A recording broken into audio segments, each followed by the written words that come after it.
வணக்கம் அன்பர்களே. தகவல் சாளரம் வழங்கும் அறிவியல் உண்மைகள் சயின்டிஃபிக் ஃபேக்ட்ஸ் காணொளி தொடருக்கு தங்களை அன்புடன் அழைக்கின்றேன்.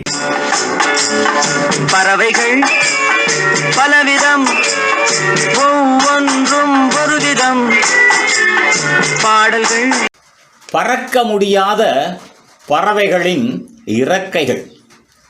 பறவை இனங்களில் ரெட்டைட்டி என அழைக்கப்படும் ஆஸ்ட்ரிச், நெருப்புக்கோழி, ஈமு கோழி, கிவி, பெங்குவின் முதலிய பெரிய உருவம் கொண்ட சில வகை பறவைகளுக்கு இறக்கைகள் இருந்த போதிலும் அவைகள் பறக்க முடியாதவைகளாக இருக்கின்றன. இப்பறவைகள் தென் அமெரிக்கா, தென் ஆப்பிரிக்கா, நியூசிலாந்து, ஆஸ்திரேலியா முதலிய பிரதேசங்களில் அதிகமாக இருக்கின்றன. இவ்வாறு தொடர்பற்ற நிலப்பரப்புகளில் பரவியிருக்கும் இப்பறவைகள் பூமியின் நிலப்பரப்பு 10 லட்சம் ஆண்டுகளுக்கு முன்பே கண்டங்களாக துண்டாடப்படுவதற்கு முந்தைய நிலப்பரப்பில் ஒன்றாக வாழ்ந்திருக்க கூடும் என கண்டறிந்து உள்ளனர். இந்த பறவைகள் தீவுகளில் வாழ்ந்தபோது அவைகளுக்கு எதிரிகளே இல்லாத நிலையில் இப்பறவைகள் பறக்க வேண்டிய அவசியம் எழாமல் பறக்கும் தன்மையை இழந்திருக்க கூடும் என அறிவியலாளர்கள் அனுமானிக்கின்றனர்.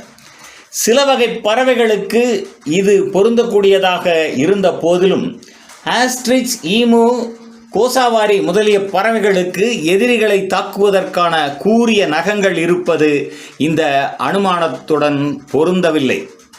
பெரும்பாலான பறக்க முடியாத ரெட்டைட்டி இன பறவைகள் தனித்திருக்கும் தீவுகளில் எதிரிகள் இல்லாமலேயே வாழ்ந்து வருகின்றன. இப்பறவைகளுக்கு பறக்கும் பறவைகளை காட்டிலும் அதிகமான சிறகுகள் இருந்த போதிலும் அதனுடைய நெஞ்சு கூட்டெலும்புடன் இறக்கைகளை இணைக்கும் கீழ் போன்ற மூட்டு இணைப்பு எலும்பு இப்பறவைகளுக்கு இல்லை என்பதே இந்த பறவைகள் பறக்க முடியாமைக்கான உண்மையான காரணம் ஆகும். நியூசிலாந்தில் சுமார் 1000 ஆண்டுகளில் மனிதர்கள் குடியேறுவதற்கு முன்பாகவே கிவி, பெங்குவின் முதலிய பறவைகள் எதிரிகள் இல்லாமலே இருந்து வந்துள்ளன. அதே நேரத்தில் தென் அமெரிக்கா, தென் ஆப்பிரிக்கா முதலிய பிரதேசங்களில் இவ்வகை பறவைகள் எதிரிகளுடனே இருந்து வருகின்றன.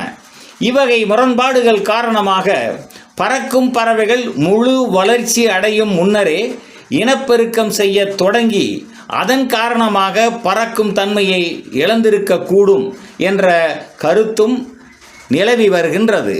நன்று நண்பர்களே.